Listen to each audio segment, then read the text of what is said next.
Welcome back to another reaction video. We're finna get into he caught so many bodies, he was a legit nightmare for his enemies. The story of infant nightmare, you feel me? Welcome to Hood War Stories. In this episode, I'll be discussing the life of infant nightmare. Dante Kennedy was born on December 29th, 1998 in Los Angeles, California. He attended Hillcrest Elementary School. He was raised in the Baldwin Village neighborhood of Los Angeles, infamously known as the Jungles, or the Jays, an urban fortress composed of high-density apartments and tropical vegetation. The Jungles I ain't even never heard of do that. Still unsafe today, but in the early 2000s it was on another level. Those were the training day days. Guys 20 deep in red on every block, monitoring every car that goes in and out. For a while it was a no-go zone, as you would enter at your own risk. Young black kids growing up in this type of setting more than likely get swallowed into the Black Pea Stones, the gang that has its area on deadlock. This neighborhood is so deep and active that you basically are a member by living there. BPS recruits heavily, but the actual put-on process is not easy and is selective. Nightmare would join BPS in his early teen years. Infant Nightmare made it a point to be a standout member from jump.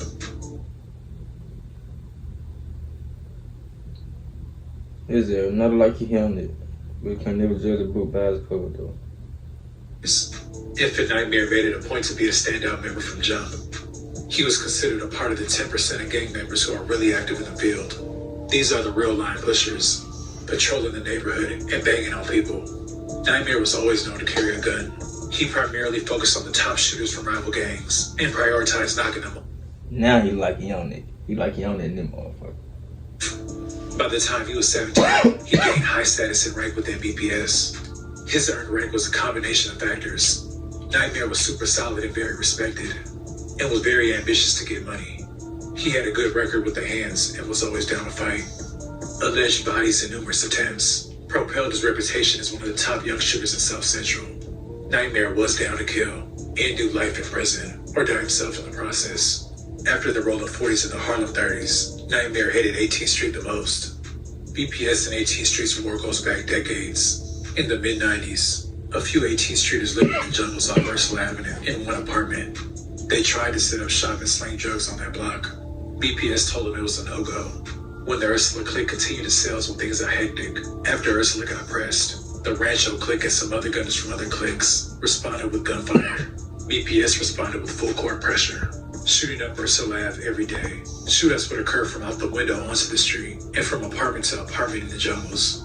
It was so much heat the Ursula clique had to vacate the Jays and stay in the Rancho Park clique's hood. The Rancho Park clique were firing back on Ursula's behalf. Even black kids walking to Dorsey High School were getting shot.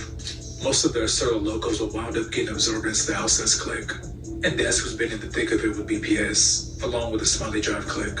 Nightmare was known for bouncing out, pop out, and shoot you tight, but he also had a sneaky side. On one hot night, Nightmare ventured into 18th Street's turf. There he spotted 3 18th Streeters outside on the street talking. Nightmare allegedly got out on foot, crept up from behind, and domed the 18th Streeter. 2 additional shots were fired, but they both missed the other targets. Nightmare gathered himself and fled off into the night. The sneak attack was... So he tried to kill the other 2 and was successful. If he would have killed them other 2 niggas, I'd be like, Cuz as a real assassin, you feel? We only killed one nigga. One of his first bodies, and the 18th Streeters got a clear view of his face. After that murder, Nightmare briefly shifted his focus to another enemy that was in close proximity, the West Boulevard Crips. Allegedly, there was some back and forth dialogue being exchanged on social media. Threats like "you know what it is when I see you" were being sent. And it didn't take long. Nightmare allegedly spots them near the intersection of Crenshaw and Adams. These cross streets is a point of conflict, as multiple gangs lurk near these borders and often are bound to run into each other. After spotting him, Nightmare allegedly chased his victim down in the streets and completed his mission. There's no one Nightmare hated more than the rolling 40s. In fact, this has been BPS's top enemy for more than a decade, especially among the younger generation. Nightmare labeled himself Mr. 40K, and he earned that title, shooting up the 40s on a weekly basis, from the avenues to Parkside, but especially the dark side were all getting lit up. Nightmare was putting it. Damn, cuz, like, getting up for.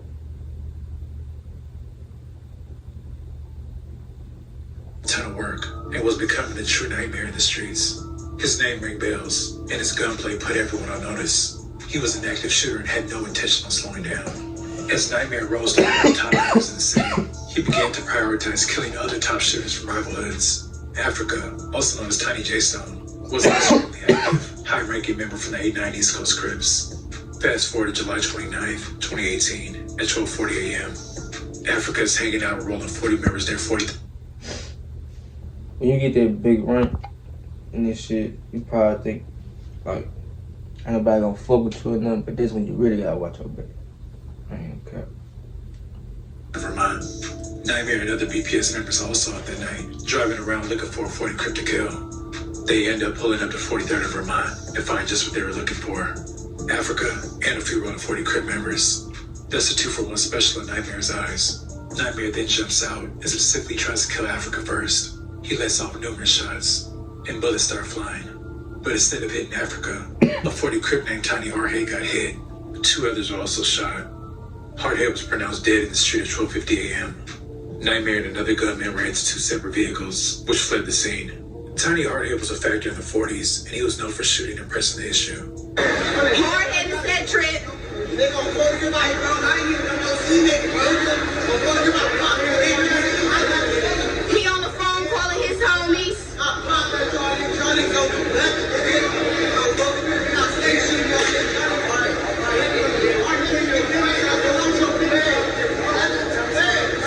This shit had to been in 2010 or some shit. What the fuck? It's 4 of y'all, though. It's only 3 of them. Which I need a burner cup. And there always be the females who try to hype shit up. The way y'all let be getting shot and shit. Shut the fuck up. Like, why'd you even in man business? Like, what the fuck?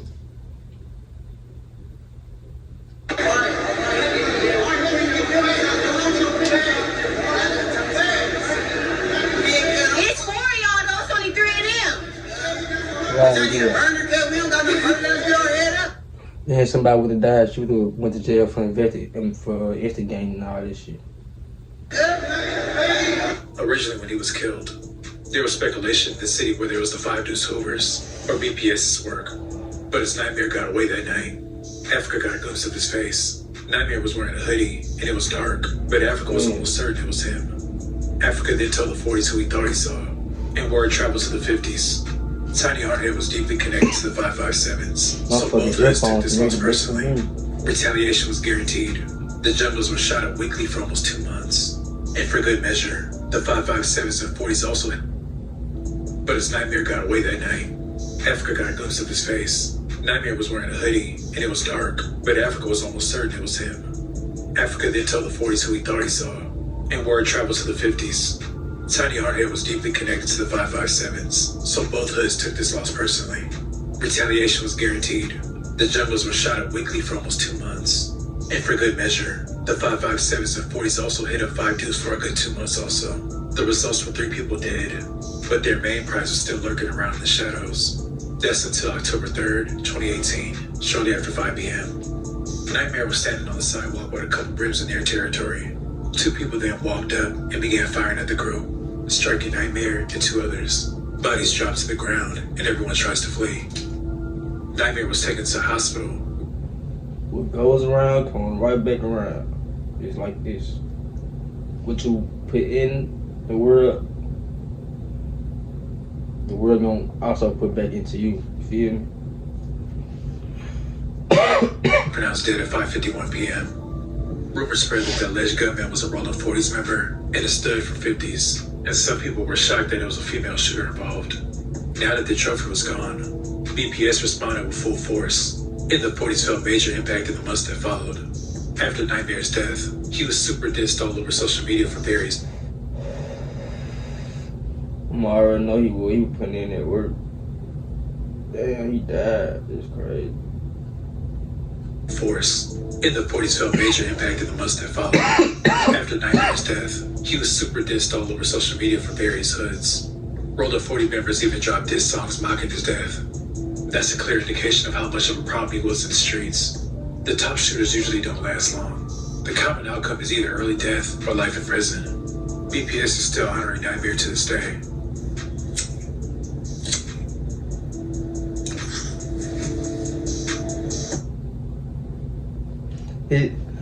He just fired up at the end of the story, G. At the end of him telling the story, he fired up. Hold on, watch this. Death or life in prison. BPS is still honoring Nightmare to this day.